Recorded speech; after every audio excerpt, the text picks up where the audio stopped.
ഞാൻ അണ്ടർലൈനിട്ട് പറയുന്നു, ഹേമ കമ്മീഷനിൽ പരാതി കൊടുത്ത കൂട്ടുകാരോട് പറയണം. വാതിലിൽ മുട്ടെന്ന് പറഞ്ഞാൽ അപ്പോൾ കഥ തുറന്നിട്ട് കേൾക്കണ്ടേ, എന്തിനാ വന്ന് വാതിൽ മുട്ടണെന്ന് കേൾക്കണ്ടേ. അമ്മയും റെഡി മകളും റെഡി എന്നൊക്കെ പറഞ്ഞ് പോയിട്ട് പിന്നെ കാസ്റ്റിംഗ് കൗച്ച് തേങ്ങ മാങ്ങാന്ന് പറഞ്ഞ് പരാതി കൊടുക്കുന്നവരോട് എനിക്ക് പുച്ഛമാണ്. കണ്ടു പഠിക്കേണ്ട ആരെന്നറിയോ, ഇവിടെ ഇപ്പോൾ WCCയുടെ നേതാവായിട്ട് നടക്കുന്ന പാർവതി തിരുവോത്ത് ഒരു ചാനലിൽ കിടന്ന് ഒരു പെണ്ണ് ഒരു അവതാരക കിടന്ന് ചാടണ്.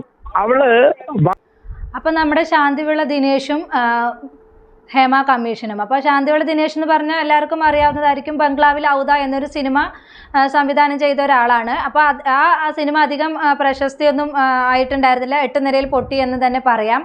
അപ്പോൾ അതിൽ സംവിധായകനാണ് ഇപ്പോൾ നിങ്ങൾ കേട്ട വോയിസ്. അദ്ദേഹത്തിനൊരു യൂട്യൂബ് ചാനലൊക്കെ ഉണ്ട്. അപ്പോൾ അതിൽ ഇദ്ദേഹം അനുഭവിച്ചിട്ടുള്ള കാര്യങ്ങളും അതുപോലെ തന്നെ നടനും നടിമാരൊക്കെ അനുഭവിക്കുന്നുള്ള കുറേ കാര്യങ്ങളും ഇതൊക്കെയാണ് ആ യൂട്യൂബ് ചാനലിൽ പറയുന്നത്. പറയാന്ന് പറഞ്ഞാൽ പച്ചയ്ക്ക് തന്നെ പറയുന്ന കുറേ കാര്യങ്ങളാണ്.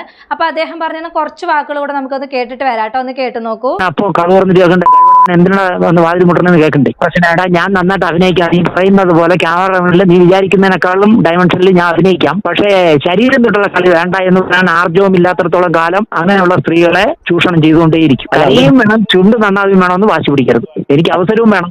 ഞാൻ ഇങ്ങനെ ഇങ്ങനെയൊക്കെ എന്നെ ഉപദ്രവിക്കുന്നു കൂടെ പറഞ്ഞു നടക്കരുത്. പച്ചയ്ക്ക് ഒരുപാട് പേര് സിനിമാ മേഖലയിൽ നടക്കുന്ന സംഭവങ്ങളെ കുറിച്ച് പുറത്ത് പറയാതെ മൗനം പാലിക്കുമ്പോൾ എല്ലാവരും മൗനം പാലിക്കുമ്പോൾ ഇദ്ദേഹമാണ് അതിനെ കുറിച്ചിട്ടുള്ള കാര്യങ്ങളെല്ലാം വെട്ടി തുറന്ന് പറയുന്നത്. യൂട്യൂബ് ചാനലിലാണെങ്കിലും എല്ലാം വെട്ടി തുറന്ന് പറയുന്നത്. അപ്പോൾ ഇന്നലെയാണ് ഹേമ കമ്മീഷൻ റിപ്പോർട്ട് പുറത്ത് വന്നത്. അപ്പോൾ അതിൽ കുറേ കാര്യങ്ങളൊക്കെ ഉണ്ടായിരുന്നു, നടിമാർ ആക്രമിക്കപ്പെടുന്നതും അതുപോലെ തന്നെ പീഡനത്തിന് ഇരയായതും അതെല്ലാം.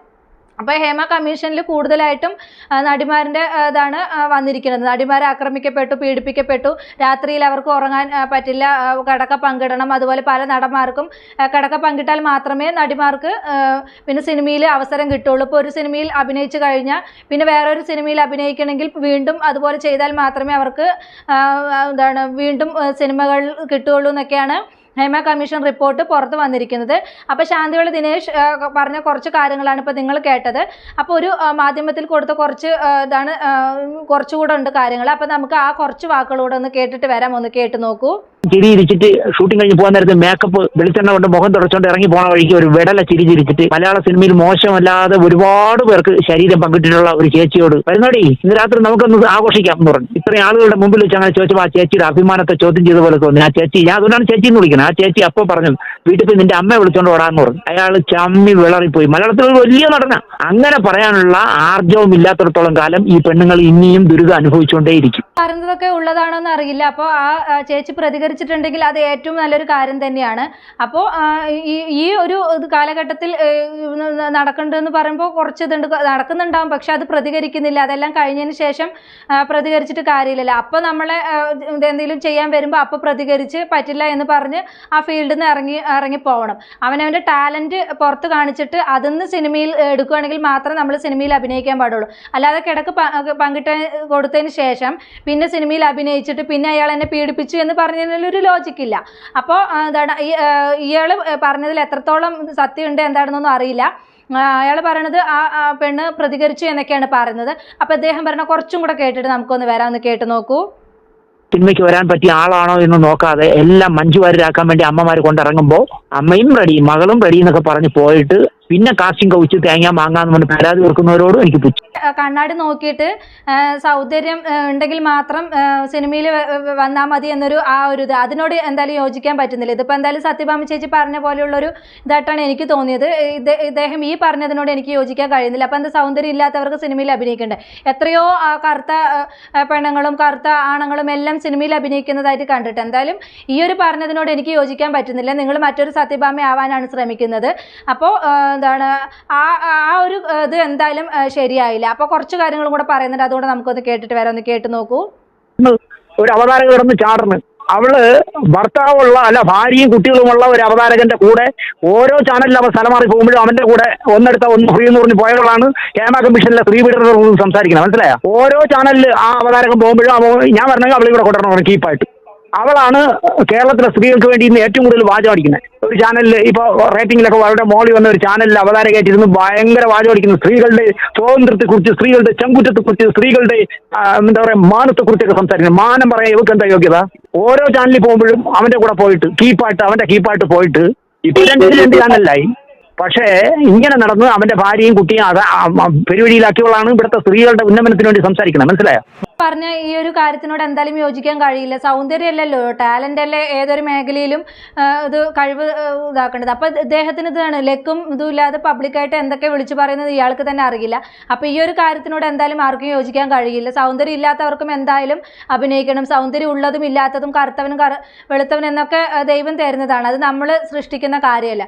അപ്പൊ കറുത്തവർ മൂലയിൽ ഒതുങ്ങി കൂടണം എന്നൊന്നും എവിടെയും പറയുന്നില്ല. അതൊക്കെ പണ്ടത്തെ കാലം, കറുത്തവരെ മാറ്റി നിർത്തുന്ന കാലം എന്നൊക്കെ പറയുന്നത് പണ്ടത്തെ കാലം.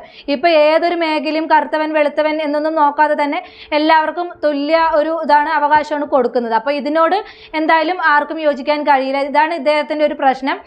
എന്ത് എവിടെ പറയണമെന്നറിയില്ല.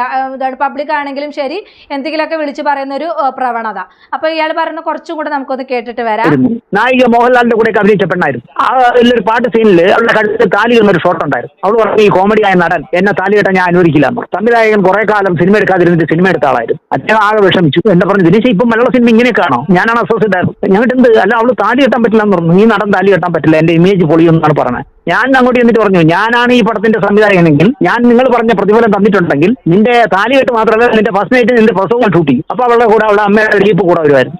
അവൻ എന്നെ പറഞ്ഞു തിരുവനന്തപുരത്ത് ചെങ്കച്ചൂള അറിയാമോന്നുണ്ട്. ഞാൻ പിന്നെ അറിയാം, അതിന്റെ അപ്പുറത്ത് ജിഡോ എന്നുള്ള ഹോട്ടലിലാണ് ഞാൻ സിനിമ ആദ്യമായിട്ട് വർക്ക് ചെയ്ത് തുടങ്ങി. എന്തേ ആ ഏരിയയിൽ വന്നാൽ നിന്നെ ഞാൻ കാണിച്ചു തരാം. ഞാൻ ഇവിടെ ഇട്ട് ഞാൻ ചവിട്ടി കൂട്ടും നിന്നെ പുറയിലേക്ക് പറഞ്ഞു. അവസാനം ആ സിനിമയിൽ ആ നടന്റെ കൈക്ക് പകരം നായികയുടെ അമ്മയുടെ കൈ വെച്ച് ഗതികേട് കൊണ്ട് ആ സംവിധായകൻ താലി ഷൂട്ട് ചെയ്തു. അതിനുശേഷം എന്ത് സംഭവിച്ചു എന്നുള്ളത് ഞാൻ പറയുന്നില്ല, അത് പറയാൻ കൊള്ളില്ല പരസ്യമായിട്ട്. ഇതൊക്കെ ഈ നമുക്ക് ഇങ്ങനെയൊക്കെ പറഞ്ഞുകൊണ്ടിരിക്കുകയാണ് കേട്ടോ. അതെ, ഇങ്ങനെ പറഞ്ഞുകൊണ്ടിരിക്കുക. ആ കോമഡി നടൻ ആരാണെന്ന് മനസ്സിലായോ? ജഗദീഷ്. ആ നായിക ആരാണെന്ന് മനസ്സിലായോ? ബിന്ദുജ മേനോൻ. അപ്പൊ ഇയാൾ പറയുന്ന കോമഡി നടൻ ജഗതിയാണ്. അതുപോലെ തന്നെ ആ നടി ബിന്ദുജ ആണ്. അപ്പോൾ അത് ഏതൊരു ഇതിൽ ഞാൻ കണ്ടതാണ് കേട്ടോ. അപ്പോൾ എത്രത്തോളം ശരിയാണെന്നൊന്നും അറിയില്ല. അപ്പോൾ ഇയാൾ ഇതാണ് ഒരു ന്യൂസിൽ കൊടുത്തൊരു കുറച്ച് കാര്യങ്ങളാണ്. അപ്പോൾ നിങ്ങൾക്ക് ആ ഇതിൽ പോയി നോക്കിയാൽ ഇയാളുടെ ഫുൾ വോയിസ് കേൾക്കാൻ കഴിയും.